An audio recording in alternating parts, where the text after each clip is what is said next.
भगवते वासुदेवाय। ओम नमो भगवते वासुदेवाय। ओम नमो भगवते वासुदेवाय। मुखं करोति वाचालं पंगुं लंघयते गिरिं यत्कृपातमहं वन्दे श्रीगुरुं दीनतारिणं परमानन्दमाधवं श्रीचैतन्यमीश्वरं नारायणं नमस्कृत्यं नरं चैव नरोत्तमं देवीं सरस्वतीं व्यासं ततो जयमुदीरयेत्। नष्टप्रायेषु भद्रेषु नित्यं भागवत सेवया भगवती उत्तम श्लोके भक्तिर्भवति नैष्टिकी। नमः ओं विष्णुपादाय कृष्णपृष्ठाय भूतले श्रीमते भक्तिवेदांत स्वामिनिति नामिने। नमस्ते सरस्वते देवे गौरवाणी प्रचारिणे निर्विशेष शून्यवादी पाश्चात्य देशतारिणे। जय श्री कृष्ण चैतन्य प्रभु नित्यानंद श्री अद्वैत गदाधर शिवासादि गौर भक्त वृंद। हरे कृष्ण कृष्ण कृष्ण हरे हरे, हरे राम राम राम हरे हरे। श्री गुरु गौरांग और गोविंद भगवान की जय। ग्रंथराज श्रीमद् भागवत महापुराण की जय। विश्व गुरु श्रील प्रभुपाद जी की जय। निताय गौर प्रेमानंदे हरि हरि बोल। श्रीमद् भागवतम प्रथम स्कंद अध्याय स्कंद एक अध्याय 10 श्लोक संख्या आज हम समझने जा रहे हैं 29। तो हमने जो कुरु स्त्रियां हैं, जो हस्तिनापुर की स्त्रियां हैं, जो आपस में बात कर रही हैं, उनकी चर्चा को पढ़ रहे हैं। और उसमें हमने देखा कि उन्होंने पहले मथुरा का सौभाग्य बताया, मथुरा के आसपास जहाँ भगवान भ्रमण किए उसके सौभाग्य का वर्णन किया, यदुवंश का सौभाग्य बताया, और फिर द्वारका वासियों का सौभाग्य बताया। और उसके बाद में द्वारका में जो उनकी पत्नियां थी उनके सौभाग्य का वर्णन किया कि उन्होंने क्या ऐसा व्रत किया है, क्या ऐसे स्नान किए, क्या ऐसे यज्ञ किए कि ब्रह्मांड के स्वामी सम्यक जो है उनके सामने प्रकट हो गए और वो उनका आलिंगन और चुंबन कर पा रहे हैं। तो आज हम अगला श्लोक पढ़ रहे हैं और आप सभी लोग मेरे साथ साथ में उच्चारण कीजिए। आप में से किसी ने इसका जो विशेष उच्चारण है अभी तक सीखा हो तो मुझे जरूर बता सकते हैं। श्लोक संख्या 29 शब्दार्थ में से। या वीर्य शुल्केन हृताः स्वयंवरे प्रमथ्य चैद्यः प्रमुखान् हि शुष्मिनः प्रद्युम्न सांभ अम्ब सुत आदयः पराः याः च आहर्ताः भौमवधे सहस्रशः। श्लोक में से। या वीर्यशुल्केन हृताः स्वयंवरे प्रमथ्य चैद्यमुखान् हि शुष्मिणः प्रद्युम्न सांभां सुतादयो परा याश्चाहृता भौमवधे सहस्रशः। या वीर्यशुल्केन हृताः स्वयंवरे प्रमथ्य चैद्य प्रमुखान् हि शुष्मिनः प्रद्युम्न सांबाम्ब सुतादयो परा याश्च हृता भौमवदे सहस्रशः। शब्दार्थ।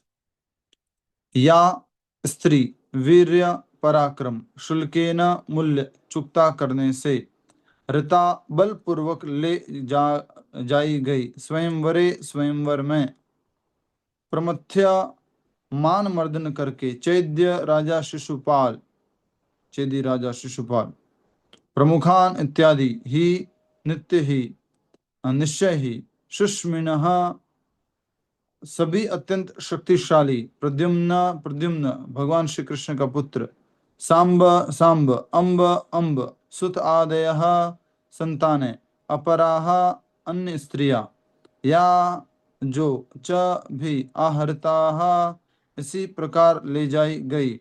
भौमवधे राजाओं का वध करने के बाद सहस्त्रशः हजारों। अनुवाद तथा तात्पर्य श्रील प्रभुपाद जी द्वारा। श्रील प्रभुपाद जी की जय। अनुवाद।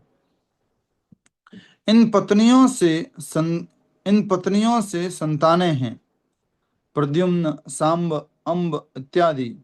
उन्होंने शिशुपाल के नायकत्व में आए हुए अनेक शक्तिशाली राजाओं को हराकर रुक्मिणी, सत्यभामा तथा जामवती जैसी स्त्रियों का उनके स्वयंवर समारोह से बलपूर्वक हरण किया था। उन्होंने भौमासुर तथा उसके हजारों सहायकों का वध करके अन्य स्त्रियों का भी हरण किया था। ये समस्त स्त्रियां धन्य हैं।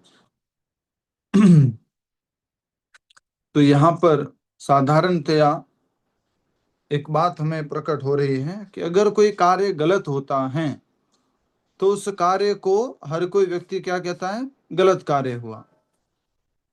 लेकिन यहाँ पर हम देख रहे हैं कि ये जो कुरु स्त्रियां हैं, जो हस्तिनापुर की स्त्रियां हैं, वो भगवान श्री कृष्ण द्वारा जो कार्य किए गए उनकी सराहना कर रही है, उनका गुणगान कर रही है। जैसे जो नास्तिकवादी लोग हैं वो भगवान के इन कार्यों के प्रति क्या कहते हैं कि ये कार्य सही नहीं है, ये सारे कार्य जो हैं सम्माननीय कार्य नहीं हैं, इस प्रकार से नैतिक कार्य नहीं है, ऐसा बोलते हैं। लेकिन यहाँ पर इन कार्यों का वर्णन स्वयं कुरु स्त्रियां कर रही हैं और उनका गुणगान भी कर रही है। किस चीज का गुणगान कर रही है कि भगवान श्री कृष्ण ने स्वयंवर से जो जो राजकुमारियां थी और जो भौमासुर राजा के यहाँ पर बंदी थी, उन सब का हरण किया। उस हरण करने की दिव्य लीला का भगवान श्री कृष्ण गुणगान कर रहे हैं और इस हरण किए जाने के लिए उन स्त्रियों को बहुत सौभाग्यशाली कह रहे हैं कि आप कितने सौभाग्यशाली हैं कि भगवान श्री कृष्ण ने आपका हरण किया।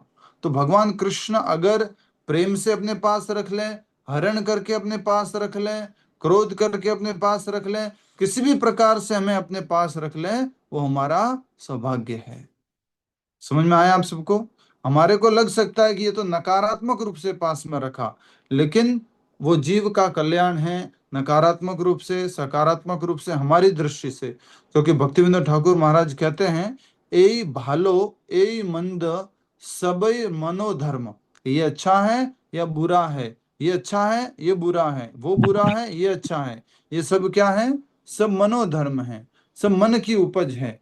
वास्तव में ये सब जो है भौतिक जगत में कुछ भी अच्छा नहीं है, सब क्या है? मनोधर्म है। तो ये बहुत ही सुंदर आज हमें एक बात प्रकट हुई कि जो पहले सब रानियों के बारे में जो बोला था, उन्हीं का रेफरेंस देते हुए बोल रही है कि इनकी संतानें तो कौन कौन है? प्रद्युम्न, सांब, अंब। मुझे थोड़ा सा अंब के बारे में मालूम नहीं है, और तो थोड़ा सा मदद कीजिए, जिनको मालूम है हाथ खड़ा कीजिए, कौन जानता है?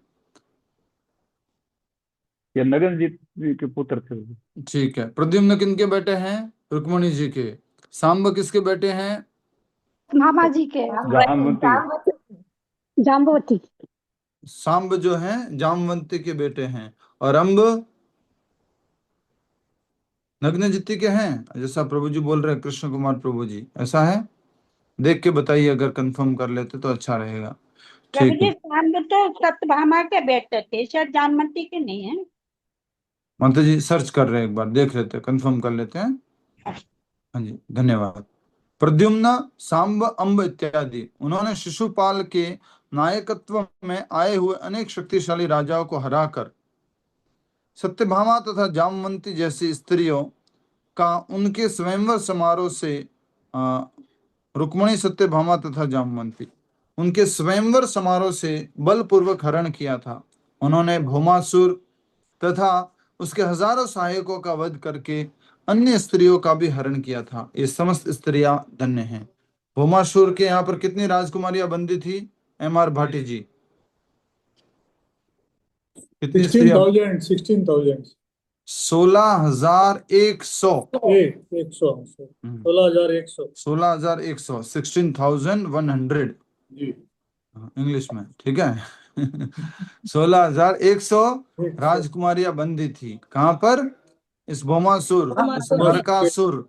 और ये किनका पुत्र था? ऐसा कहा जाता है कि ये भगवान का ही पुत्र था। किसी को मालूम है कौन से अवतार में भगवान का पुत्र है ये भौमासुर? नहीं? पृथ्वी का पुत्र है। इसका रुको रुको रुको, मिथिलेश माता जी बोलो, आप बोल रहे हो कुछ। पृथ्वी का पुत्र है प्रभु जी। यस, बहुत सही उत्तर दिया मिथिलेश माता जी ने। पृथ्वी और वराह भगवान की संतान है ये भौमासुर। और आसुरी लोगों की संगति में रहने के कारण ये आसुरी प्रवृत्ति का हो गया। और इसको मार भी कौन सकता था? तो बोल रहे थे कि भगवान अगर भूमि के साथ में आएंगे तो वो उसका वध हो सकता है। तो भगवान फिर जो है सत्यभामा के साथ में आए। और सत्यभामा भूमि की अवतार है, या भूमि जो है वो सत्यभामा की अवतार है। इस प्रकार से हम समझ सकते हैं।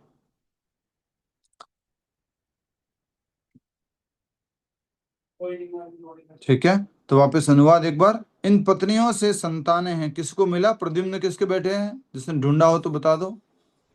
मणि जी के हैं प्रभु जी। रुक्मणी जी के। सांब किसके बेटे हैं? सतभामा जी के। सत्यभामा जी के। ठीक है। जाम्बवती किसी के ने? साथ शाम जाम्बवती के पुत्र। ठीक है, देखिए किसी ने कंफर्म किया? यस, अनीता माता जी, कुछ किया आपने अपने सेकंड स्क्रीन पे सर्च? सांब जामवंती के हैं, ठीक है, सत्यभामा के नहीं है। ओके। और अंब किसके हैं? जाम्बवंती। अंब मिल नहीं रहा है, वही उसका कोई अंब ज्यादा नहीं है, इंफॉर्मेशन, ठीक थोड़ा है। सर्च करके बता। ठीक है, प्रद्युम्न, सांब, अंब इत्यादि उन्होंने शिशुपाल के नायकत्व में आए हुए उन अनेक शक्तिशाली राजाओं को हराकर रुक्मणी, सत्यभामा तथा जामवंती जैसी स्त्रियों का उनके स्वयंवर अंब समारोह किसका से पुत्र है? बलपूर्वक हरण किया। अंब किसका पुत्र है? मिथिलेश अग्रवाल माता जी, माइक बंद कर दो ना। आप बड़ा एक्सपर्ट है, आप तो आईटी इंडस्ट्री के मालिक लग रहे हैं मुझे। पूरा सीधा उससे सीरी से पूछ रहे हो। किससे पूछ रहे हो आप? सीधा डायरेक्ट, क्या बात है। मैंने कहा माता जी की दूसरी आवाज कहाँ से आ गई? सांबा किसका पुत्र है? ठीक है, वेरी गुड, सदुपयोग कर रहे हैं आप।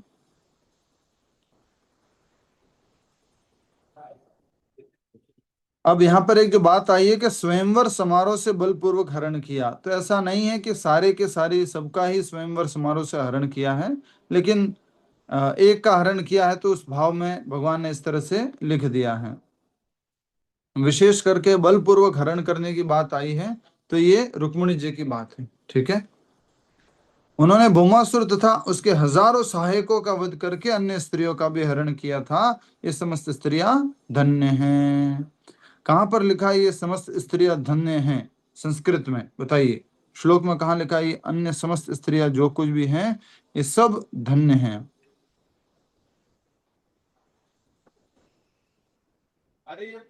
कहां पर लिखा है कि ये स्त्रियां सब कोई धन्य हैं?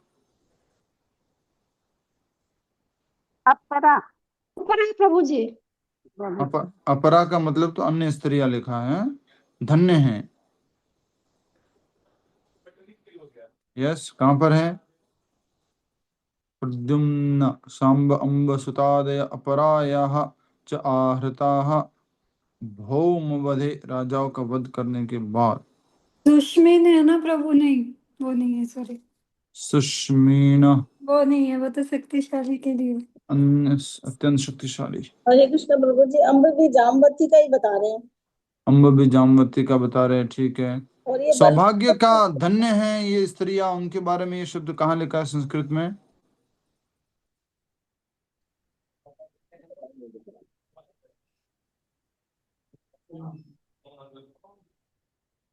प्रमथ्यमान मर्दन करके चैद्य राजा शिशुपाल प्रमुखान इत्यादि सुष्मिनः दिम्न संभ्रम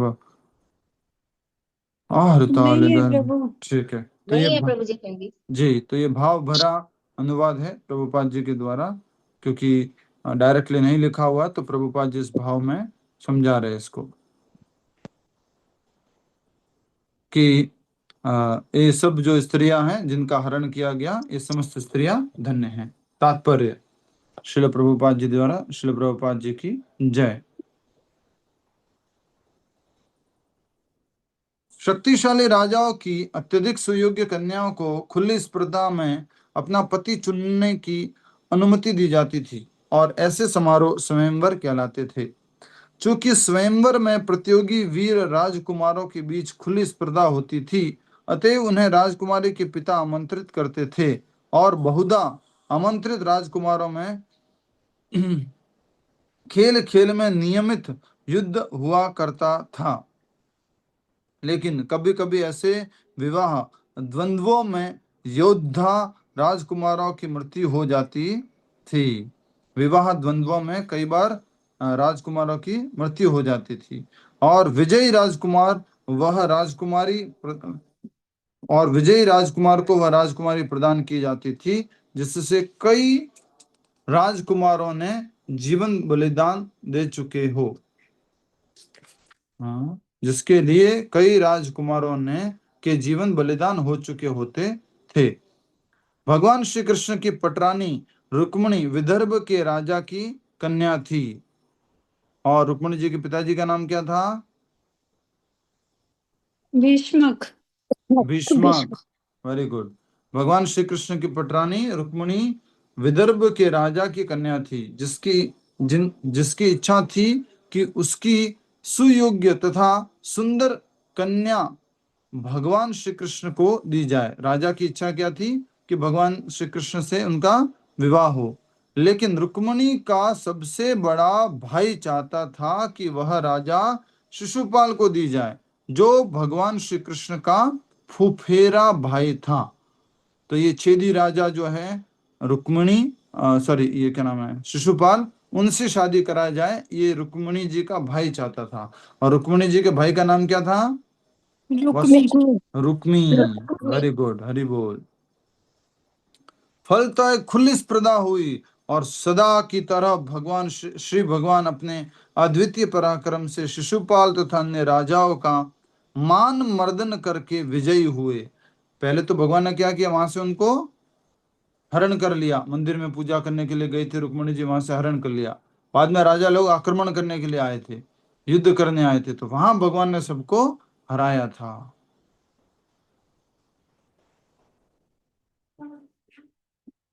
रुक्मिणी के प्रद्युम्न जैसे 10 पुत्र हुए। भगवान श्री कृष्ण ने इसी प्रकार अन्य रानियों का भी हरण किया था।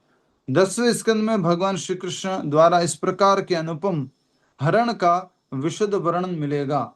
ऐसी कुल मिलाकर 16,100 सुंदर बालाएं थी, जो अनेक राजाओं की पुत्रियां थी। भौमासुर द्वारा उन्हें अपहृत करके अपनी काम पिपासा के लिए बंदी बनाकर रखा गया था। इन सुंदर स्त्रियों ने भगवान श्री कृष्ण से अत्यंत करुण स्वर में अपने उद्धार की प्रार्थना की थी और कृपा के सागर श्री भगवान ने भौमासुर से युद्ध करके तथा उसे मारकर उन्हें मुक्त किया था। फिर बंदी बनाई गई इन राजकुमारियों को श्री भगवान ने अपनी पत्नियों के रूप में स्वीकार किया था। यद्यपि समाज की दृष्टि में ये सभी लड़कियां पतित हो चुकी थी, लेकिन सर्वशक्तिमान भगवान श्री कृष्ण ने इनकी प्रार्थना सुनी और रानियों जैसा सम्मान देते हुए उनसे विवाह किया। इस प्रकार द्वारका में भगवान श्री कृष्ण की 16,108 रानियां थी और प्रत्येक से 10-10 संतानें प्राप्त हुई। ये सभी संतानें बड़ी हुई और हर एक के उतने ही बच्चे हुए जितने उनके पिता के थे। इस प्रकार कुल मिलाकर उनके परिवार की लाखों की संख्या थी। हरि बोल। प्रभु भौमासुर और नरकासुर सेम ही है? सेम है, भौमासुर नरकासुर सेम। तो भगवान श्री कृष्ण के परिवार का भी वर्णन कर दिया गया यहाँ पर। और कुल मिलाकर 16,100 राजकुमारियों को भौमासुर या नरकासुर ने बंदी बनाया था और उन्होंने जब सहृदय प्रार्थना की भगवान श्री कृष्ण से करुण स्वर में, तो भगवान श्री कृष्ण ने उनकी प्रार्थना सुनी और उनको भौमासुर के साथ युद्ध करके, उस युद्ध में भौमासुर आदि जो उनके संगीगण थे उनको सबको मार करके मुक्त किया। और फिर भगवान श्री कृष्ण ने उनकी प्रार्थना स्वीकार करते हुए उनसे विवाह किया और भगवान श्री कृष्ण की ऐसी कितनी पत्नियां हुई? 16,108। मैंने जब ये सब व्याख्याएं पढ़ी थी भगवान की, जो ये 8 पत्नियों से शादी होती है, इसकी व्याख्या जब आती है कृष्णा बुक में, जो प्रभुपाद जी ने एक बुक लिखी है कृष्णा 10वें स्कंद पर, तो मैंने देखा कि एक भी राजकुमारी से या एक भी शादी भगवान ने अपनी इच्छा से नहीं की। एक भी शादी कि मुझे शादी करनी है इसलिए मुझे इनसे युद्ध करना होगा इनको जीतने के लिए। सब कोई भगवान को सामने से या तो उनके पिताजी ने दिया उपहार स्वरूप, या उनको के स्वयं पत्र आया कि मुझे ले जाइए आप। एक भी शादी भगवान ने अपनी इच्छा से नहीं की। इच्छा से मतलब सामने से भगवान ने कि मुझे शादी करनी है। ये सब क्या था? भगवान श्री कृष्ण की अहेतु की कृपा थी, जिनका हरण किया गया, जिनका स्वयंवर किया गया, जिनका पिताजी द्वारा दिया गया, जिनको भूमासुर से मुक्त करा करके शादी किया भगवान ने। ये सब लोग परम सौभाग्यशाली हैं। और इसी बात का वर्णन ये कुरु स्त्रियां या ये हस्तिनापुर की स्त्रियां कर रही हैं कि ये समस्त स्त्रियां धन्य हैं, धन्य भाग्य है कि भगवान श्री कृष्ण की वो पत्नियां बनी और उनके ये पुत्र हुए। कितने पुत्र हो गए भगवान के टोटल? 16,108 इंटू 10 10 कितना हो गया? 1,61,080। 80 1,61,080 तो हो गए कृष्ण के पुत्र। उन आगे उनके भी सबके 10-10 हुए तो 16 लाख हो हरे गए। कृष्णा हरे कृष्णा। ठीक है, थोड़ा सा कैलकुलेशन ठीक करते हैं जी। सब लोग एक बार कैलकुलेट कर लीजिए, कैलकुलेटर ये प्रभु जी रहा। 16,108,000 16,108 ठीक है, इंटू 10 हो गया तो कितना हो गया? ये आ गया और आपका फिर 1,61,080। ठीक है, फिर प्रभु जी उनके प्रत्येक के 10-10 पुत्र हुए। वो फिर ठीक है। 800 हो गए। फिर इसको और 10 से, और एक एक के 10-10 हुए, मतलब फिर 10 से हाँ। गुणा करना है। 10 से गुणा करो तो यस 16 यस 16,01,000 16 लाख 16,108,000 10,800 16 लाख 10,000 10,800। हाँ, तो इतना बड़ा परिवार है। खेती बाड़ी कहाँ होती होगी इसकी, कपड़े कहाँ सिलते होंगे, कितने कितने लोगों के लिए पानी की व्यवस्था, जल की व्यवस्था। अब ये तो भगवान की लीला थी, उन्होंने अरेंजमेंट तो किया ही होगा प्रभु। यस, भगवान ने 16,108 महल बना दिए थे अपने हर एक रानी के साथ में रहने के लिए। हरी हरी वो मुख्य शब्द लिख लीजिए।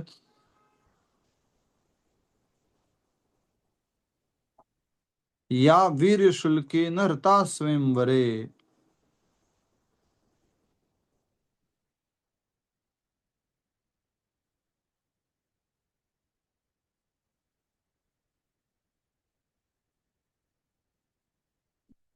या वीर शुल्के नरता स्वयंवरे।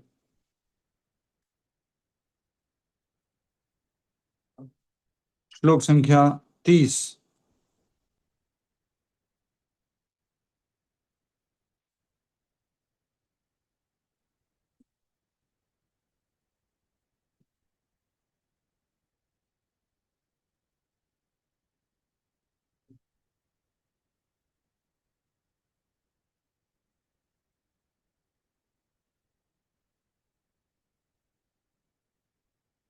ये थोड़ा सा अंडरलाइन कर लीजिए पिछले श्लोक के तात्पर्य में। उन्हें अपहृत करके अपने काम पिपासा के लिए बंदी बनाकर रखा गया था। इन सुंदर स्त्रियों ने भगवान श्री कृष्ण से अत्यंत करुण स्वर में अपने उद्धार की प्रार्थना की थी। कृपा के सागर श्री भगवान ने भौमासुर से युद्ध करके तथा उसे मारकर मुक्त किया था।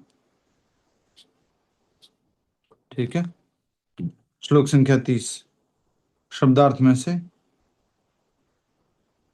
एताः परम स्त्रित्वम् अपास्तपेशलम् निरस्त शौचम बत साधु कुर्वते कुर्वते यासाम गृहात् पुष्कर लोचनः पतिः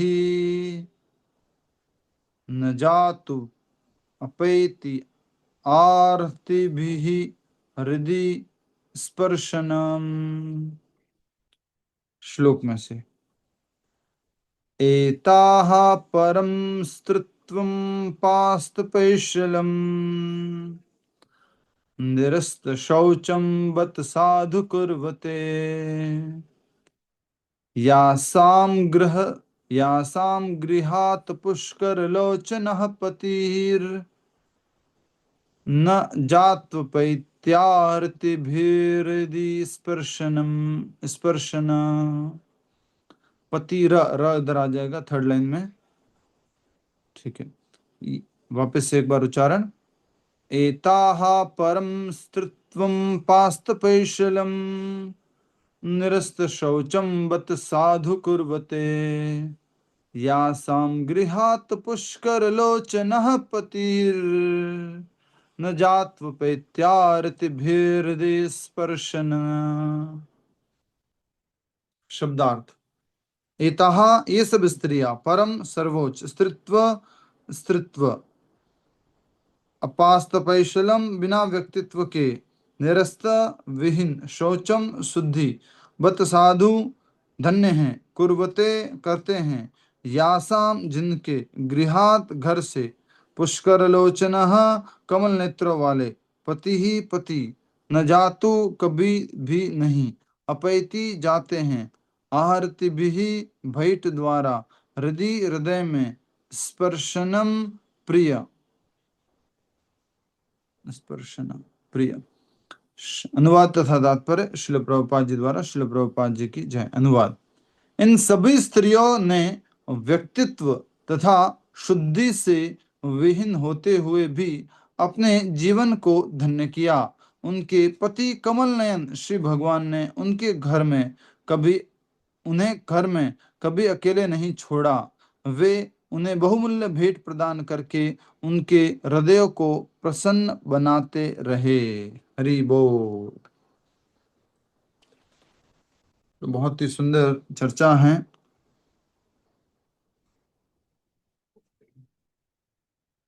भगवान श्री कृष्ण जो इतनी सारी पत्नियों से शादी किए उनके बारे में विस्तार से बताया जा रहा है।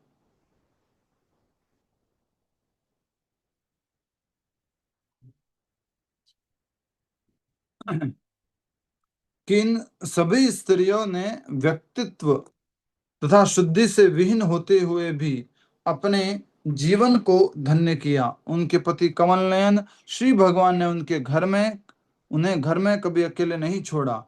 वे उन्हें बहुमूल्य भेंट प्रदान करके उनके हृदयों को प्रसन्न बनाते रहे। भगवान श्री कृष्ण गिफ्ट भी देते थे और उनको प्रसन्न करते थे। अब देखिए तात्पर्य में बताया जाएगा कि कौन सी स्त्रियों के बारे में यहाँ पर बताया गया है। तात्पर्य। भगवत भक्त परिशुद्ध हो चुके जीव होते हैं। जो ही भक्त श्री भगवान के चरण कमलों की शरण में सच्चे हृदय से आ जाते हैं, श्री भगवान उन्हें स्वीकार कर लेते हैं और भक्त समस्त भौतिक कल्मशों से रहित हो जाते हैं। एक बार फिर से पढ़िएगा और मुझे बताइए भगवत गीता का कौन सा श्लोक है। कौन सा श्लोक है ये भगवत गीता का?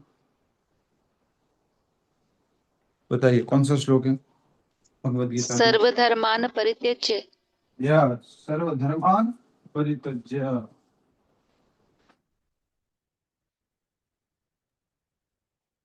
सर्वधर्मान परित्यज्य माम एकम शरणम व्रज। अर्थात कोई व्यक्ति मेरी शरण में आता है तो भगवान ने क्या कहा है कि मैं उसे सभी पापों से मुक्त कर देता हूँ। मैं उसे सभी पापों से मुक्त कर देता हूँ। अहम अहम त्वां सर्व पापेभ्यो मोक्षयिष्यामि मा शुचः। डरो मत। तो यहाँ पर कह रहे हैं कि भगवत भक्त परिशुद्ध हो चुके जीव होते हैं। क्यों भगवत भक्त परिशुद्ध क्यों हो चुके होते हैं? तो उसका उत्तर दिया है तात्पर्य में।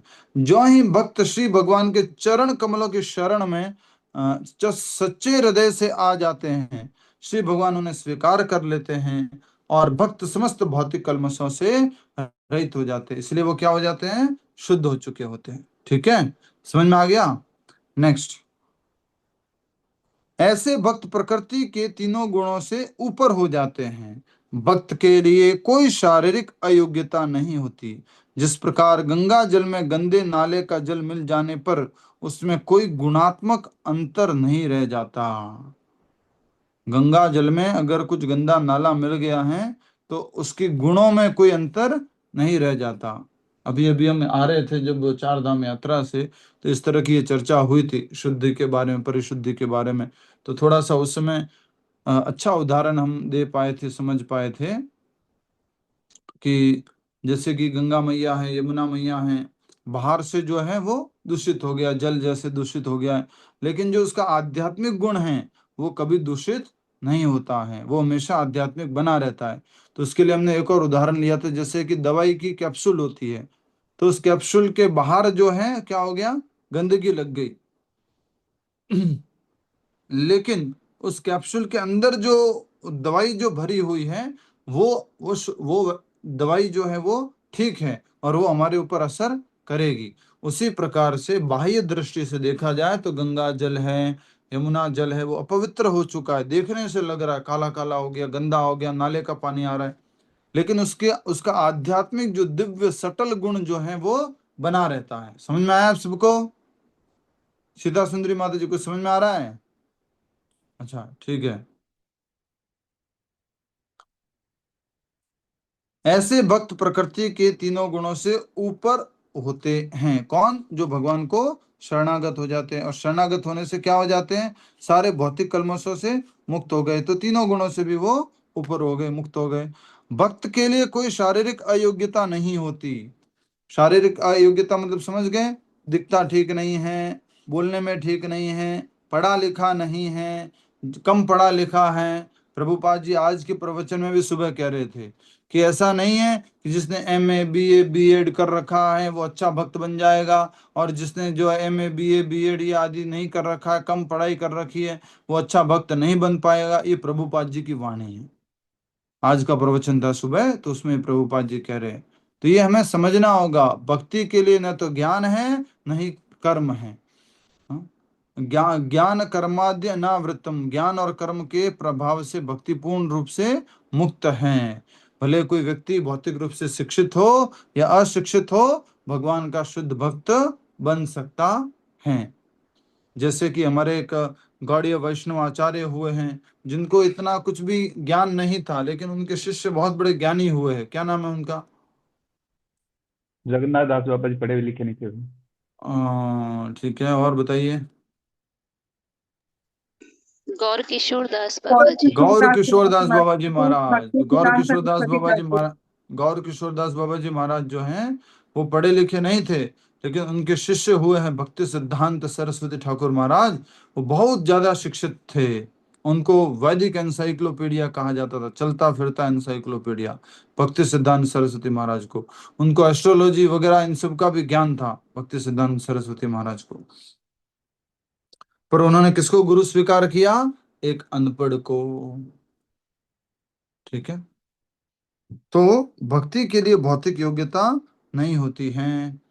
आगे देखिए अब क्या हमने पढ़ा, फिर से पढ़िए इन बातों को। ऐसे भक्त प्रकृति के तीनों गुणों से ऊपर होते हैं। भक्त के लिए कोई शारीरिक अयोग्यता नहीं होती। जिस प्रकार गंगा जल में गंदे नाले का जल मिलने पर उसमें कोई गुणात्मक अंतर नहीं रह जाता, स्त्रियां वैश्य तथा शूद्र अधिक बुद्धिमान नहीं होते, अतएव उनके लिए ईश्वर तत्व को समझ पाना या श्री भगवान की भक्ति में सेवा में लग पाना अधिक कठिन होता है। वे अधिक भौतिकवादी होते हैं और इनसे भी कम किराट किरात हुण आंध्र पुलिंद पुलकश आबिर कंक यवन खस इत्यादि होते हैं, किंतु यदि वे सब ठीक से भगवत भक्ति में लग जाए तो उन सब का भी उद्धार हो जाता है।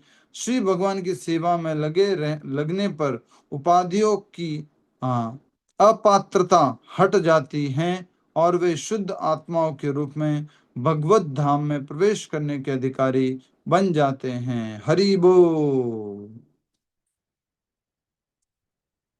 इस बात को अच्छे से समझेंगे हम, एक एक लाइन को। सिंपल है ये, बट समझने की आवश्यकता है। तुम्हारे बीच में उपस्थित है निशा राधे माता जी। पढ़िए क्या लिखा है यहाँ से, स्त्रिया वैश्य शूद्र, ये क्या लिखा है?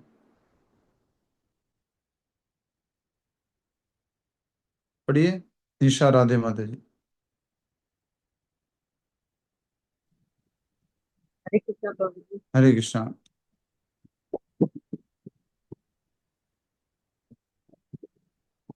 स्त्रियां वेश्य तथा शूद्र अधिक बुद्धिमान नहीं होते, अतः उनके लिए ईश्वर तत्व को समझ पाना या श्री भगवान की भक्ति में सेवा में लग पाना कठिन होता है। वे अधिक भौतिकवादी होते हैं और इनसे भी कम किरात, हूण, आंध्र, पुलिंद, पुलकश, आभीर, कंक, यवन, हस इत्यादि होते हैं।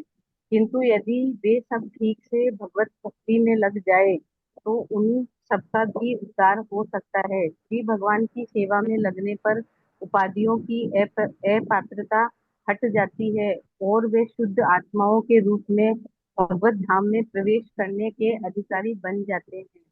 यस, धन्यवाद माता जी, हरि बोल। किसी को समझ में आया? लक्ष्मी पेंडुले माता जी समझ में आया क्या लिखा है? वो समझ में आ गया? पीके गुप्ता जी समझ में आया? जी आ गया। ठीक है, देखिए फिर से हम पढ़ रहे हैं कि स्त्रियां हो गई, वैश्य हो गए या शूद्र हो गए, तो उनको क्या कहा गया है कि वो अधिक बुद्धिमान नहीं होते, अतएव उनके लिए ईश्वर तत्व को समझ पाना या श्री भगवान की भक्ति में सेवा में लग पाना कठिन होता है, मुश्किल है। उनको ज्यादातर कैसी इच्छा होती है? तो प्रभुपाद जी बता रहे हैं वे अधिक भौतिकवादी होते हैं। और इन कौन? स्त्रियां, शूद्र और बोलिए वैश्य प्रभु जी। भौतिकवादी होते हैं। इससे मतलब क्या हुआ? प्रभु जी वो आध्यात्मिक नहीं होते ना, पूजा पाठ कम करते हैं वो प्रभु जी। स्त्रियां कम करती है? लेकिन वो घर का जो दिनचर्या घर में रहता है रहते हैं तो उसमें सब में संभालने में स्त्रियां सबसे ज्यादा पूजा पाठ करती हैं। हाँ माता जी, मैंने देखा है आपको। लेकिन प्रभु जी कुंती महारानी हमें की नहीं। जो प्रार्थनाएं थी उसमें जो वो परमहंसा नाम वाला श्लोका था, उसमें तो लिखा था कि स्त्रियों को भगवान का विशेष वरदान होता है और वो उनकी सर्व शक्तिमत्ता पर विश्वास कर लेती हैं, ऐसा। यस, तो वो गुण जो है वो हम पढ़ चुके हैं इस गुण को। अभी कुंती महारानी ने भी यही प्रार्थना की थी। क्या प्रार्थना की थी? कि मैं स्त्री किस प्रकार से मैं योग्य हूं कि आपकी भक्ति कर सकूं। ये कुंती महारानी की भी प्रार्थना है। हाँ। अम, क्या प्रार्थना प्रभु है जी वो वो? हृदय से सोचती है ना, इसीलिए। हाँ माता जी, अभी अभी आप माइक बंद कर दीजिए, नहीं तो मैं हृदय से सोचना बंद कर दूंगा अभी। बताइए क्या प्रार्थना थी वो? वो तथा परमहंसा नाम तथा मुनि नाम। परमहंसा नाम मुनि नाम अमलात्म नाम भक्ति योग विदानाथम कथम पश्येम ही स्त्रियः। हम स्त्रियां कैसे समझ सकती है आपको? तो उसी प्रकार से यहाँ पर प्रभुपाद जी समझाने की कोशिश कर रहे हैं, खास करके किनकी बातें करते हुए? जिनका अपहरण किया गया था भौमासुर द्वारा। स्त्रियां वैश्य तथा शूद्र अधिक बुद्धिमान नहीं होते, अतः उनके लिए ईश्वर तत्व को समझ पाना, ये समझदारी की बात हो गई है। एक हो गया भाव और एक हो गया समझना। तो समझना बहुत मुश्किल है, या भक्ति में सेवा में लग पाना कठिन होता है। मतलब समझ करके कि भगवान क्या है, ये अलग अलग तत्व क्या है, उनको बस भाव में आराम से सच्चे दिल से कोमल हृदय से वो भगवान की भक्ति में लग जाती हैं। भले उनको ये डिटेल में ना मालूम पड़े कि कृष्ण परम तत्व है, ये महाविष्णु है, ये गर्भोदक्षाय विष्णु है, ये अलग अलग विस्तार है, ये विष्णु तत्व है, ये शिव तत्व है, ये जीव तत्व है, भले उनको ना समझ में आए तो भी वो भगवान की सेवा में लग जाती हैं। अब कह रहे हैं कि ज्यादातर ये लोग क्या होते हैं? भौतिकवादी। भौतिकवादी से मतलब क्या हो गया? कि कुछ न कुछ इच्छा रहती है अपनी भक्ति के पीछे, कोई ना कोई क्या रहती है? इच्छाएं रहती हैं। ये चाहिए, वो चाहिए, ऐसा हो जाए, ऐसा हो जाए, हमारे इनका कल्याण हो जाए, बच्चों की पढ़ाई हो जाए, बच्चों की शादियां हो जाए, बच्चों के भी बच्चे हो जाए, उनके भी बच्चे हो जाए। तो उनकी क्या होती है? इच्छाएं बहुत होती हैं। अब इस इच्छाओं को लेते हुए कहा जा रहा है कि भौतिकवादी होते हैं। अब इनसे भी अधिक कौन है? तो कह रहे हैं इनसे भी कम किरात, हुन, आंध्र, पुलिंद, पुलकश, आबिर, कंक, यवन, खश इत्यादि होते हैं। किंतु यदि वे सब ठीक से भगवत भक्ति में लग जाए, अंडरलाइन करो यहां से, किंतु यदि वे सब ठीक से भगवत भक्ति में लग जाए तो उन सब का भी उद्धार हो सकता है। श्री भगवान की सेवा में लगने पर उपाधियों की अपात्रता हट जाती है, अर्थात कि वो ब्राह्मण नहीं है, वो विद्वान नहीं है, वो अपात्रता जो है, जो भी उसकी थी, क्या थी कि मैं स्त्री हूँ, वैश्य हूँ, शूद्र हूँ, अपात्रता, वो सब अपात्रता हट जाती है। श्री भगवान की सेवा में लगने पर उपाधियों की अपात्रता, किराट, हुण, आंध्र, पुलिंद, पुलकशा हट जाती है और वे सब शुद्ध आत्माओं के रूप में भगवत धाम में प्रवेश करने के अधिकारी बन जाते हैं, शुद्ध आत्माओं के रूप में। अब बताइए प्रभुपाद जी ये तात्पर्य कब लिख रहे हैं? जब अमेरिका नहीं गए हैं, राधा दामोदर मंदिर में बैठे हुए हैं, और आगे जाके क्या होने वाला है, यही लोग इनको मिलने वाले हैं। किराट, हुण, आंध्र, पुलिंद, पुलकश, आबिर, कंक, यवन, खश, अर्थात अमेरिका में जाकर के ये लोग मिलने वाले हैं उनको। और अमेरिका में कौन है? ये हिप्पी लोग हैं। और हिप्पी लोग भी प्रभुपाद जी की शरण में आ गए और सब क्या बन गए? भगवान के भक्त बन गए। अगर देखे तो क्या है? अपात्रता। आज भी लोग बहुत सारे इस्कॉन को क्रिटिसाइज करते हैं। क्या करते हैं? ये क्या इस्कॉन वालों ने कर रखा है ये? इन मलेच्छों को, यवनों को, इन सबको दीक्षा दे रहे हो, इनको जो है पूजा के अधिकारी बना रहे हो आप। एक्चुअल में ये सत्य है कि व्यक्ति कर्म से ब्राह्मण होता है, कर्म से क्षत्रिय होता है, लेकिन फिर भी आज भी जो वर्णाश्रम के अंतर्गत बहुत सारे ऐसी संस्था हैं, ऐसे संप्रदाय हैं, ऐसे आचार्य हैं कि वो ब्राह्मण कुल में जन्मा हुआ होगा तो ही वो गुरु बन सकता है, तो ही वो शिक्षक बन सकता है। तो ये प्रभुपाद जी ने बहुत अच्छे से हमें समझा दिया कि किंतु यदि वे सब ठीक से भगवत भक्ति में लग जाए। कलयुग में सब लोग क्या है? शूद्र है। कलयुग में सब लोग क्या है? स्त्री है। सब लोग स्त्री है, सब लोग शूद्र है। तो अगर हम किंतु यदि हम सब लोग ठीक से भगवत भक्ति में लग जाएं तो उन सब का भी उद्धार हो जाता है। श्री भगवान की सेवा में लगने पर उपाधियों की अपात्रता हट जाती है। ये लाइन समझ में आई? उपाधियों की अपात्रता हट जाती है, क्या मतलब है इसका? हमारे बीच में उपस्थित मोहिनी देवी दासी जी बोलिए माता प्रभु जी, जी। जैसे इनको बोलते हैं ना, जैसे किरात, हुन, ये सब इनकी उपाधि हट जाती है प्रभु जी। हाँ, मतलब ये अयोग्यताओं की उपाधियां जो हैं हाँ जी। कि ये तो अयोग्य है, अपात्रता, ये सब हट जाती है और वो सब क्या जी। बन जाते हैं? एक उपाधि लग जाती है उनके सबके सामने। वो क्या है? भगवान के भक्त। शुद्ध भक्त। यस, भगवान के भक्त। हाँ, फिर बाद में ऐसा नहीं होता भक्त शर्मा, भक्त गुप्ता, भक्त अग्रवाल, भक्त किराट, भक्त हुना, आंध्र नहीं, भक्त भक्त होता है। फिर भक्त के बाद, भक्त बनने के बाद किसी प्रकार का जातिवादी का भेदभाव नहीं रहता है। जो भी अयोग्यता समझी गई, अपात्रता समझी गई, वो नहीं रहती, सब दास हो जाते हैं प्रभु। सब दास हो जाते हैं।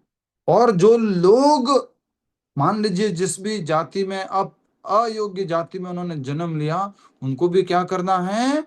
वो अभ्यास करना है, वो सारी बातों का अभ्यास करना है कि यस, कि हमें अब हम भक्त बन गए तो भक्त का सफाई इस तरह से होता है, भक्त का स्नान इस तरह से होता है, भक्त का भोजन इस प्रकार से बनता है, इस प्रकार से भोग लगता है, इस प्रकार से सब लोग भोग प्रसाद पाते हैं। ये सब सीखना है धीरे धीरे, वैष्णव के जो आचार है।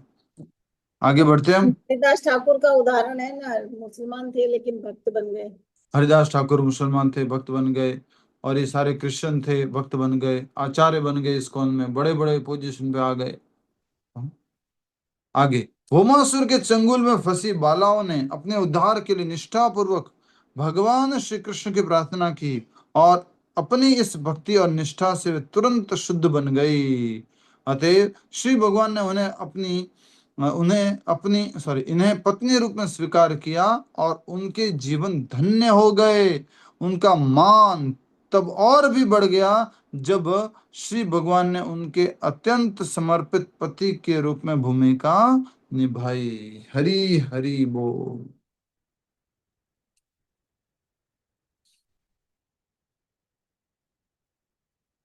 भगवान श्री कृष्ण उनको पति रूप में प्राप्त हुए तो उनका मान और भी बढ़ गया, सम्मान और भी बढ़ गया। फिर से एक बार पढ़ो। होमासुर के चंगुल में फंसी बालाओं ने अपने उद्धार के लिए निष्ठा पूर्वक श्री भगवान की प्रार्थना की थी और अपनी इस भक्ति और निष्ठा से वे तुरंत शुद्ध बन गई, तुरंत शुद्ध बन गई। भक्ति, और यहां से अंडरलाइन करो, अपनी इस भक्ति और निष्ठा से वे तुरंत शुद्ध बन गई। अतएव श्री भगवान ने इन्हें अपनी पत्नी के रूप में स्वीकार किया और उनके जीवन धन्य हो गए। उनका मान तब और भी बढ़ गया जब श्री भगवान ने उनके अत्यंत समर्पित पति के रूप में भूमिका निभाई। जब भगवान पति बन गए, उनको पत्नी रूप में स्वीकार कर दिया। श्री भगवान अपनी 16,108 पत्नियों के साथ अनवरत रहते थे। उन्होंने अपने आप को 16,108 पूर्णांशों में विस्तारित किया और इनमें से प्रत्येक साक्षात श्री भगवान थे, जो आदि पुरुष से तनिक भी भिन्न नहीं थे। श्रुति मंत्र पुष्टि करते हैं कि श्री भगवान अपना विस्तार अनेक में कर श्रुति मंत्र पुष्टि करते हैं कि श्री भगवान अपना विस्तार अनेक में कर सकते हैं। एको बहुश्याम, एक क्या हो जाएंगे? बहु हो जाएंगे। इतनी सारी पत्नियों के पति के रूप में वे उन सबको कठिन प्रयास करके भेंट देकर सब प्रसन्न करते रहे। वे स्वर्ग से पारिजात वृक्ष ले आए और उसे अपनी प्रमुख रानियों में से एक सत्यभामा के महल में लगाया। अतएव यदि कोई चाहता है कि भगवान श्री कृष्ण उसके पति बने, तो श्री भगवान ऐसी इच्छाएं पूर्ण रूप से पूरी करते हैं। हरि हरि बोल। तो आप में से कितने लोग ये प्लान कर रहे हैं? हम सब लोग वैसे भी स्त्रियां ही हैं, पत्नी ही हैं भगवान के, भगवान ही पति है हम सबके। हाँ, स्त्रियों के भी पति भगवान है, पतियों के भी पति भगवान है, अर्थात कि हम सब लोग जीव तत्व हैं, भगवान हमारे स्वामी हैं। अभी हमें कौन से भाव में चलना है? दास भाव में। हम भगवान के दास हैं, भगवान हमारे स्वामी हैं, इस भाव में हमें चलना है। तो देखिए, श्रुति मंत्र पुष्टि करते हैं कि श्री भगवान अपना विस्तार अनेक में कर सकते हैं। एको बहुश्याम, इतनी सारी पत्नियों के पति के रूप में वे उन सबको कठिन प्रयास करके भेंट देकर प्रसन्न करते रहे। सबको कोई न कोई उपहार दिया, सबको साड़ी ज्वेलरी कुछ कुछ जो भी चाहिए था ला करके दिया और उनको सबको प्रसन्न रखा। वे स्वर्ग से पारिजात वृक्ष ले आए और उसे अपनी प्रमुख रानियों में से एक सत्यभामा के महल में लगाया। यदि कोई चाहता है कि भगवान श्री कृष्ण उसके पति बने, तो श्री भगवान ऐसी इच्छाएं पूर्ण रूपेण पूरी करते हैं। भगवान सबकी इच्छा को पूरा करते हैं। अब यहाँ पर एक शिक्षा हमें समझनी होगी कि हम जो इच्छा अच्छे से करेंगे, वो इच्छा भगवान पूरी कर देंगे। और इस बात का तो हमेशा ध्यान रखिएगा कि अगर हमने भौतिक इच्छा रखी हुई है, तो भौतिक इच्छा तो ऐसे ही पूरी हो जानी है। मान लीजिए आपने बहुत घूमने की इच्छा रखी थी, आपने पैसे की इच्छा रखी थी, आपने अलग अलग प्रकार से अपने नाम की इच्छा रखी थी, वो सब पूरा हो जाएगा, पर सब कुछ मिल जाएगा, लेकिन क्या नहीं मिलेगा? क्या नहीं मिलेगा? भक्ति नहीं मिलेगी ना, भक्ति नहीं मिलेगी, कृष्ण प्रेम नहीं मिलेगा, भगवान का प्रेम नहीं मिलेगा। इसलिए हम सबको क्या कोशिश करनी है कि हमें भगवत प्रेम मिल जाए। भगवान का प्रेम बहुत आवश्यक है। ठीक है, तो ये हमने अच्छे से समझा। और अब हम एक और अगला श्लोक भी कर लेते हैं। इससे पहले इसका मुख्य शब्द लिख लीजिए। किसी का कोई प्रश्न है तो पूछ लीजिए।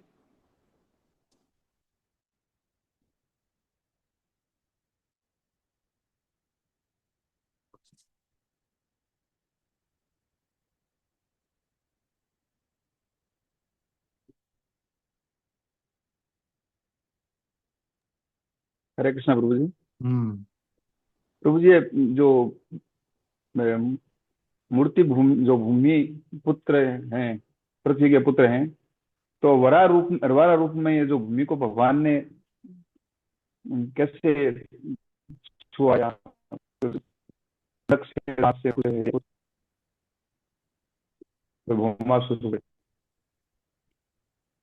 सरल भाषा में आप समझ लीजिए कि भगवान ने जब पृथ्वी को गर्भोदक सागर से बाहर निकाला, तो पृथ्वी और भगवान के बीच में प्रेम हुआ, और उस प्रेम से वो जो है वो संतान उत्पन्न हुई, उसका नाम है भूमासुर। ठीक है? ठीक है प्रभु जी।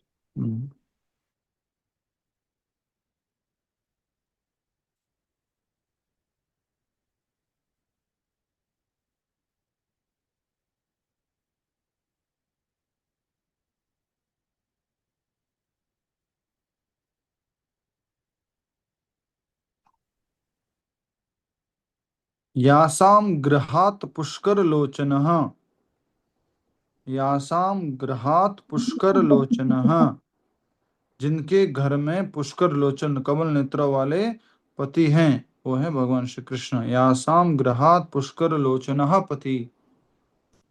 यासाम पुष्कर लोचन क्या होता है? पुष्कर किसको बोलते हैं? पुष्कर किस हो गया ना, कमल नेत्र वाले कमल। पुष्कर कमल को बोलते हैं, कमल ठीक है। नयन। इसलिए जो ब्रह्मा जी का भी तीर्थ स्थान है अजमेर के पास में, वो पुष्कर है। पुष्कर क्यों? क्योंकि ब्रह्मा जी का जो स्थान है बैठने का, भगवान के नाभि से जो कमल प्रकट हुआ उसके ऊपर भगवान ब्रह्मा जी आए थे, ब्रह्मा जी उसके ऊपर बैठते हैं, तो इसलिए वो कमल, पुष्कर, ठीक है। प्रभु जी, इसमें मीराबाई का भी उदाहरण ले सकते हैं, कृष्ण प्रेम। हाँ माता जी, ले सकते हैं कि वो भी एक अनन्य भगवान के भक्त है, प्रेमिका है, और उन्होंने भी अपने जीवन में कृष्ण भक्ति का प्रयास किया, सब प्रकार से परिशुद्ध हो गए। वृंदावन में लगभग 20 साल वो रहे हैं। आज भी राधा रमन मंदिर की तरफ जब जाते हो राधा दामोदर जी से, तो राइट साइड में उनका एक मंदिर आता है, मीराबाई का मंदिर। जिन शालिग्राम भगवान की वो पूजा किया करती थी, वो शालिग्राम जी आज भी हैं। ऐसा वहाँ मीराबाई के मंदिर में आप देख सकते हैं। बहुत बहुत उच्च कोटि की भक्त है वो। और जयपुर में जब हम यात्रा लेके गए थे, जगत शिरोमणि मीराबाई मंदिर, वो भी आता है आमेर के पास में, अकेला मंदिर है ऐसा कहते हैं, जो भगवान श्री कृष्ण और मीराबाई का मंदिर है। जगत शिरोमणि मीराबाई मंदिर, जयपुर। मैं देखी है, मैंने देखा। हाँ मतलब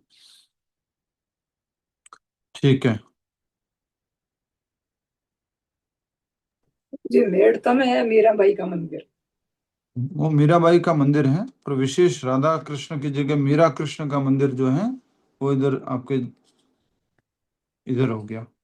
मेड़ता में तो है ही है, पर वो राधा मीरा कृष्ण के रूप में बाद में है। वहां पे मीराबाई का मंदिर क्यों है? क्योंकि मीराबाई वहां पर क्या हुए थे?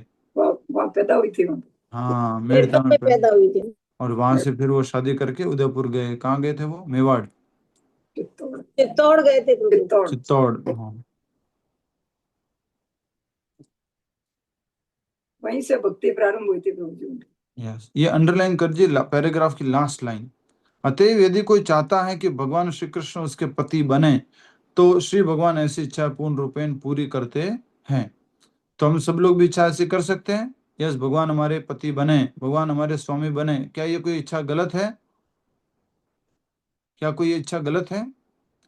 इसको कभी भी, बिल्कुल सही है। हाँ, ये दिव्य है, ये आध्यात्मिक इच्छा है कि भगवान हमारे स्वामी बने, हमारे पति बने, हमें हमेशा हमें उनका दर्शन होता रहे, हमेशा हम उनकी पत्नी रूप में, सेवक के रूप में उनकी सेवा करते रहें। तो एक बात हमें याद यहाँ से याद रखनी है कि जो भी इच्छा रखेंगे भगवान उसको क्या कर देंगे? पूरा कर देंगे। ये बात याद रखना, आपको अच्छे से याद रखना। इसलिए अब क्या इच्छा करनी है वो आपके ऊपर निर्भर करता है। कोई भी भौतिक इच्छा रखोगे, नाम की, यश की, धन की, बल की, ज्ञान की, सब मिल जाएगा, लेकिन कृष्ण प्रेम, कृष्ण स्वयं मिलना मुश्किल है। इसलिए हमें इच्छा कौन सी रखनी है? धीरे धीरे मात्र भगवान श्री कृष्ण की सेवा की इच्छा रखनी। हरे कृष्ण प्रभु जी, दंडवत प्रणाम। हाँ जी माता जी। प्रभु जी, पुष्कर में ही ब्रह्मा जी की ब्रह्मा जी का मंदिर है कि और कहीं भी है? माता जी, मूल मंदिर तो वहां पर हैं, और छोटे मोटे मंदिर और भी कहीं पर बन गए हैं। जी प्रभु जी, हरे कृष्ण प्रभु जी। हरे कृष्ण। माइक माइक बंद कर दो मंजू मुरारका माता जी। हाँ, एक बार रिकॉर्डिंग ऑफ करना। संख्या 31 उच्चारण करेंगे सभी लोग एक साथ। एवं विधाः गदन्तिनां सह गिरः पुरयोषिताम् निरीक्षणेन अभिनन्दन स स्मितेन ययोः हरिः। श्लोक में से एवं विधा गदन्तिनां स गिरः पुरयोषिताम् निरीक्षणेनाभिनन्दन स्मितस् सस्मितेन ययो हरिः। यस सुनीता माता जी उच्चारण कीजिए। सुनीता शर्मा माता जी। हरे कृष्ण प्रभु जी। एवं विधा गदन्तीनाम स गिरः पुरयोषिताम् निरीक्षणेनाभिनन्दन सस्मितेन ययो हरिः। हरे कृष्ण प्रभु जी। धन्यवाद। एवं विधा गदन्तिनां स गिरः पुरयोषिताम् निरीक्षणेनाभिनन्दन सस्मितेन ययो हरिः। शब्दार्थ एवं विदाहा इस प्रकार गदन्तिनाम उनके विषय में बातें करती तथा प्रार्थना करती सह वे भगवान गिरह वाणी का पुरयोषिताम राजधानी के स्त्रियों के निरीक्षणेन उन्हें देखने से अभिनंदन तथा उनका स्वागत करने स्मितेन हसमुख चेहरे से ययो प्रस्थान किया हरि ही भगवान ने। अनुवाद तथा तात्पर्य श्रील प्रभुपाद जी द्वारा। श्रील प्रभुपाद जी की जय। अनुवाद राजधानी हस्तिनापुर की स्त्रियां अभी उनका अभिनंदन कर ही रही थी और इस प्रकार से बातें चला रही थी कि भगवान ने मुस्कुराते हुए उनकी बधाइयां स्वीकार की और उन पर अपनी कृपा दृष्टि डालते हुए नगर से प्रस्थान किया। तो भगवान ने अब नगर से प्रस्थान कर दिया है और यही बात यहाँ पर हम समझ रहे हैं। अब मुख्य शब्द इसका लिख लीजिए। निरीक्षणेन नाभिनंदना। भगवान ने कृपा दृष्टि डाले उसका कौन सा शब्द है? स्मितेन हसमुख चेहरे से प्रस्थान किया। निरीक्षणेन निरीक्षणेन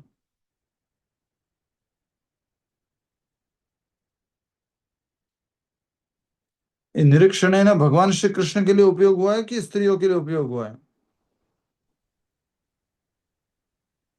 भगवान ने देखा ना उनकी तरफ, कृपा दृष्टि डाली भगवान कृष्ण के भगवान ने निरीक्षण किया ना उनका। वो तो स्त्रियां तो प्रभु अभिनंदन कर रही थी। भगवान ने कृपा दृष्टि देखा तो भगवान ने। ठीक है, भगवान ने देखा, स्त्रियों ने अभिनंदन किया। और अभिनंदन का एक और अर्थ जो प्रभुपाद जी अनुवाद में लिख रहे हैं, उनका स्वागत करने। तो भगवान ने उन स्त्रियों के द्वारा जो भी अभिनंदन किया उसका स्वागत किया। भगवान ने उनको देखा, उनके ऊपर अपनी कृपा दृष्टि डाली और वो नगर से प्रस्थान कर गए। कैसे? सस्मितेन, हसमुख चेहरे से वहां से प्रस्थान कर गए। सस्मितेन ययो हरि ही। ययो मतलब प्रस्थान किया, हरि भगवान ने। राजधानी हस्तिनापुर की स्त्रियां जब उनका अभिनंदन कर रही थी और इस प्रकार से वार्तालाप कर रही थी तो श्री भगवान ने मुस्कुराते हुए उनकी बधाइयां स्वीकार की और उन पर अपनी कृपा दृष्टि डालते हुए नगर से प्रस्थान किया।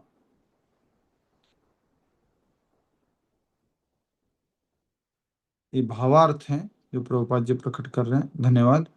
ठीक है, तो निरीक्षणेनाभिनंदन सस्मितेन ययो हरि, इतना सा मुख्य शब्द लिख लीजिए। निरीक्षणेनाभिनंदन, निरीक्षणेन अभिनंदन।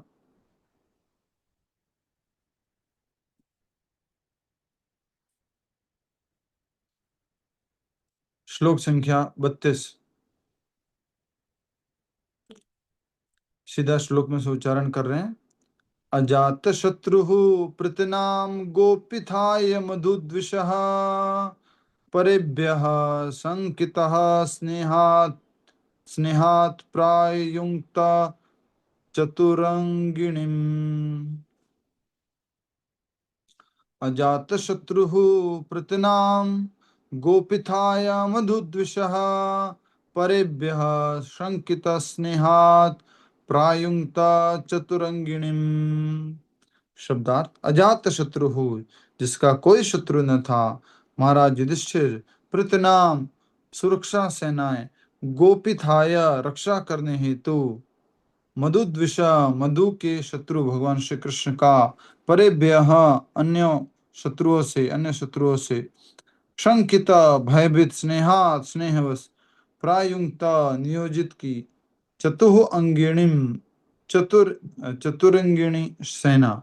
अनुवाद तथा तात्पर्य श्रील प्रभुपाद जी द्वारा। श्रील प्रभुपाद जी की जय। अनुवाद, यद्यपि महाराज युधिष्ठिर का कोई शत्रु न था, तो भी उन्होंने असुरों के शत्रु भगवान श्री कृष्ण के साथ जाने हेतु चतुरंगिणी सेना, घोड़ा, हाथी, रथ तथा पैदल सेना लगा दी। शत्रु से बचाव और श्री भगवान से स्नेह के कारण महाराज ने ऐसा किया। शत्रु से बचाव और भगवान से स्नेह के कारण युधिष्ठिर महाराज ने उनके साथ में चतुरंगिणी सेना भेजी, जिसमें हाथी, घोड़ा, रथ, पैदल सेना वाले सब लोग थे।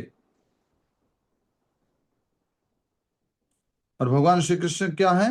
युधिष्ठिर महाराज के भगवान है, स्वामी हैं। तो युधिष्ठिर महाराज ने क्या सोचा है कि भगवान जो है सुरक्षित यहाँ से प्रस्थान कर द्वारका के लिए। वैसे तो भगवान आपने हमारी रक्षा की है, पूरा का पूरा कुरुक्षेत्र की युद्ध भूमि में आपने हमें जिताया है, लेकिन फिर भी थोड़ा सा ऐसा फॉर्मेलिटी कर देते हैं कि आपके साथ हम क्या भेज देते हैं, चतुरंगिणी सेना भेज देते हैं, जिसमें अलग अलग प्रकार के हाथी, घोड़ा और रथ और पैदल सेना होती है, 4 प्रकार के, और लगा दी। शत्रु से बचाव और श्री भगवान से स्नेह के कारण महाराज ने ऐसा किया। राजा का फर्ज निभाया। हाँ, राजा का फर्ज निभाया। राजा का फर्ज निभाया, रिश्तेदार का फर्ज निभाया, बड़े भाई का फर्ज निभाया, और उन्होंने भगवान श्री कृष्ण के साथ में इस चतुरंगिणी सेना को भेजा। तात्पर्य, घोड़े, हाथी, रथ तथा मनुष्य ये प्राकृतिक रक्षा साधन हैं। घोड़ों तथा हाथियों को पर्वतों या जंगलों तथा मैदानों में कहीं भी जाने हेतु प्रशिक्षित किया जाता है। रथ पर सवार योद्धा शक्तिशाली तीरों के बल पर अनेक घोड़ों तथा हाथियों से लड़ सकते हैं। कौन है ये? रथ पर सवार योद्धा, उसको क्या बोलते हैं? जैसे अतिरथी, महारथी, ये अलग अलग होते हैं। ये तीर ब्रह्मास्त्र के समान प्रभावशाली थे, जो कि आधुनिक आवणिक अस्त्र के समान है, अर्थात न्यूक्लियर वेपन के बराबर है। महाराज युधिष्ठिर अच्छी तरह से जानते थे कि भगवान श्री कृष्ण सबके मित्र तथा शुभ चिंतक हैं। फिर भी अनेक असुर भी थे जो स्वभाव श्री भगवान से ईर्ष्या करते थे। अतएव कोई उन पर आक्रमण न कर दे तथा स्नेहवश भी उन्होंने भगवान श्री कृष्ण के अंगरक्षकों के रूप में चतुरंगिणी सेना लगा दी। आवश्यकता पड़ने पर भगवान श्री कृष्ण उन लोगों के आक्रमण से अपनी रक्षा स्वयं कर सकते थे, जो उन्हें अपना शत्रु मानते थे।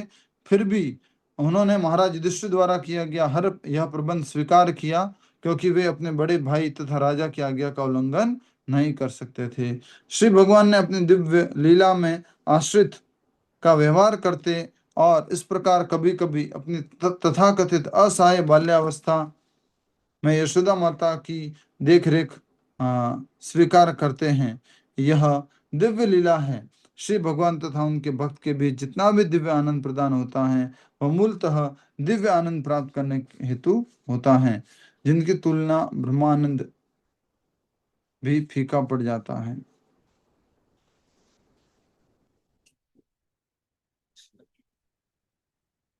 यहाँ से अंडरलाइन कर लीजिए, श्री भगवान तथा उनके भक्त के बीच जितना भी दिव्य आदान प्रदान होता है, वह मूलतः दिव्य आनंद प्राप्त करने हेतु होता है, जिसकी तुलना में ब्रह्मानंद भी फीका पड़ जाता है।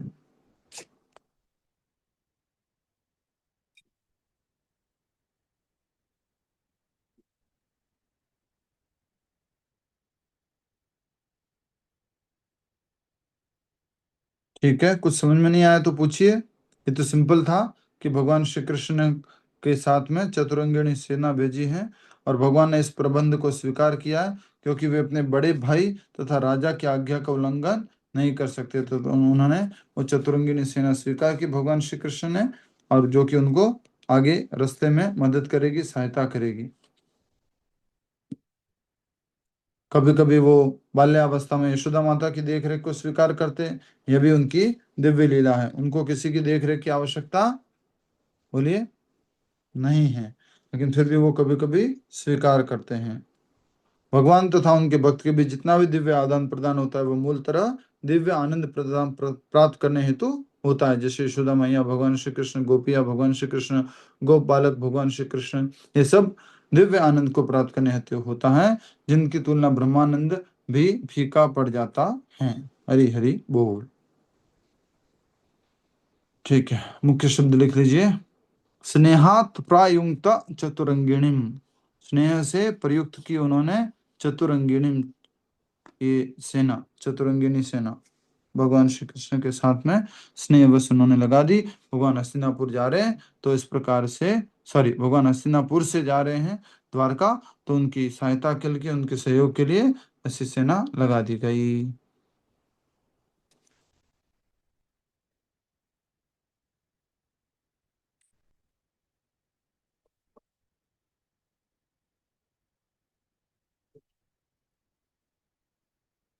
ठीक है, आज यहीं पर समाप्त करते हैं। प्रभु 33 भी बहुत छोटा है। इसमें तो तात्पर्य तो है ही नहीं प्रभु, खाली श्लोक और वही भी कर लें। कर लो प्रभु। 33 में तात्पर्य भी नहीं आप लगता। कह रहे हो ये तो हो जाएगा। अथ दुरागतान् शौरिः कौरवान् विरहातुरान् सन्निवर्त्य दृढ़ स्निग्धान् प्रायात्स्त्वनगरीं प्रियः। अतः दुरागतान् शौरिः कौरवान् विरहातुरान् सन्निवृत्य दृढ़ं स्निग्धान् प्रायास्त्वनगरी प्रियः। शब्दार्थ, अतः इस तरह दुरागतान, दूर तक उनके साथ साथ जाकर, शौर्य ही भगवान श्री कृष्ण कौरवान पांडवों को विरहातुरान विच्छोह के भाव से अभिभूत सन्निवृत्या विनम्रता पूर्वक आग्रह किया, दृढ़ कृत संकल्प, स्निग्धान स्नेह से पूरित, प्रायात आगे बढ़ी, स्वनगरिम अपने नगर द्वारका की ओर, प्रिय है प्रिय संगियों के साथ।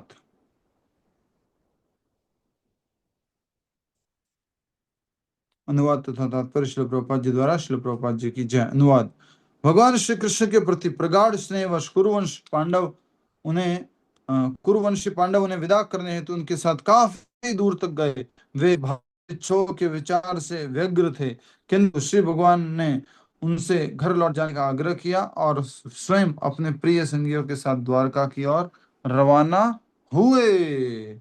हरि बोल। भगवान द्वारका की ओर रवाना हो चुके हैं अपने प्रिय संगों के साथ में। पांडव लोग आदि स्नेहवश जो है कुरुवंश के पांडव लोग, ये सब लोग थोड़ा सा भगवान को दूर तक छोड़ने के लिए गए। वे भावी विच्छोह के विचार से व्यग्र थे, थोड़ा सा उनको दुख था, परेशान थे कि भगवान से हम दूर हो रहे हैं, इस बात को लेकर। तो हमें भी कभी भी जीवन में कोई शादी आए, कुछ प्रोग्राम आए और इस तरह से भगवान की भक्ति कम कर पा रहे हैं, भगवान से दूर हो पा रहे हैं, तो हमें भी क्या होना है, थोड़ा सा दुखी होना है कि भगवान से मुझे दूर रहना पड़ रहा है। भगवान श्री कृष्ण के प्रति प्रगाढ़ स्नेहवश कुरुवंशी पांडवों ने विदा करने हेतु उनके साथ काफी दूर तक गए। वे भावी विच्छोह से विचार से व्यग्र थे, किंतु भगवान श्री कृष्ण ने उनके घर लौट जाने का आग्रह किया, उन्हें घर लौट जाने का आग्रह किया और स्वयं अपने प्रिय संगियों के साथ द्वारका की ओर रवाना हुए। बोलो द्वारिकाधीश की जय। मुख्य शब्द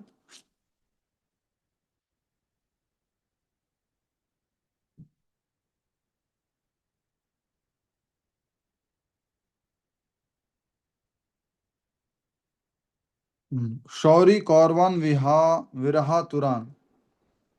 भगवान श्री कृष्ण पांडवों को विच्छोह के भाव से अभिभूत जो हैं उनको देख रहे हैं, तो भगवान श्री कृष्ण को वो सब छोड़ने के लिए आए हुए हैं और विच्छोह के भाव से वो सब लोग परेशान थे, दुखी थे।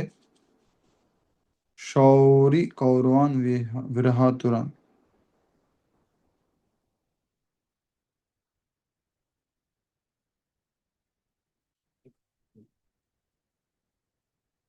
ठीक है, शौरी कौरवान विरहातुरान।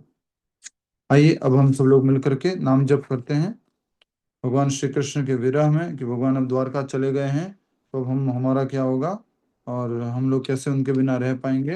अपनी अपनी जपमाला लीजिए।